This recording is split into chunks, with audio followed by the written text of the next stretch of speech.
PlayStation 4 cibə girdi. Reddit'te bir həvəskar PlayStation 4 Slim'i portativ konsola çevirir və nəticə doğrudan da diqqət çəkir. Bu qurğuda 7 düymlük Full HD OLED ekran, işlək düymələr və tam funksional idarəetmə sistemi var.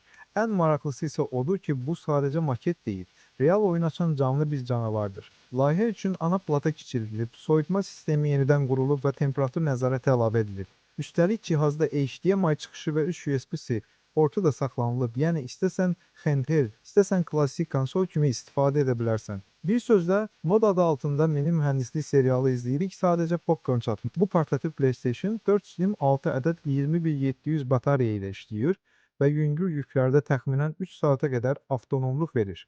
Ağır oyunlarda bu vaxt saat yarıma düşür.